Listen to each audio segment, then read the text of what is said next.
எப்போதுமே ஒருத்தர் நம்மளை சாதாரண ஆள்னு சொன்னாலே நாம பெரிய ஆள்னு அர்த்தம். அது நமக்கு தெரிஞ்சிடக்கூடாதுன்னு சொல்லிட்டான். அவன் உங்கள்கிட்ட சொல்லுவான், நீ சாதாரண ஆள், உன்னால அது முடியாது. சொல்றது காரணம் என்னன்னா, அவனுக்கு தெரியும் இவன் வந்தா செஞ்சு விடுவான். ஒரு ராஜா ஒரு அனௌன்ஸ்மெண்ட் கொடுத்தார். அந்த அனௌன்ஸ்மெண்ட் என்னன்னா, கஜானா பூட்டி விட்டோம், சாவி தொலைஞ்சு போச்சு, உள்ள பொண்ணும் பொருளும் பணமும் கொட்டி கிடக்கு, திறக்க முடியாது. எவன் திறக்கிறானோ அவனுக்கு பாதியை கொடுத்துட்றேன், லைஃப் டைம் செட்டில்மெண்ட்ரா அப்படின்றார். அவர் ஒரே ஒரு கண்டிஷன் போடுறார். என்ன கண்டிஷன் அப்படின்னா, பூட்டை தொடக்கூடாது, மற்றபடி உங்க வித்தை என்ன வேணாலும் காட்டிக்கலாம், காட்டி நீங்க கதவை திறக்கணும். பூரா பேர் வந்துட்டான், கணித விற்பனர்கள், வேதம் விற்பனர்கள், ஒருத்தர் ஏதோ ஜீபு வாங்குறார், சம்திங் லைக் தட். கதவை திறக்கல. அப்ப நம்மள மாதிரி ஒரு ஆள் சாதாரண ஆள் போறான்.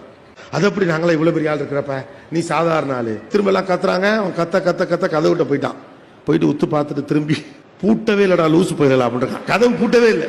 இந்த பூட்டாத கதவுக்கு ஜீபுமா போட்டுக்கிட்டு இவரை உட்காந்துருக்கோம். நம்ம பல பேர் அப்படித்தான், பக்கத்துல போய் பார்க்கறதே இல்லை. இதெல்லாம் என் தகுதிக்கு மீறியது, என் அறிவுக்கு அப்பாற்பட்டது, என் குடும்ப சூழலை தாண்டியது, என் வாழ்வியலை தாண்டியது. இந்த உலகத்துல பெருசுன்னு ஒண்ணு கிடையாது, சின்னதுன்னு ஒண்ணு கிடையாது.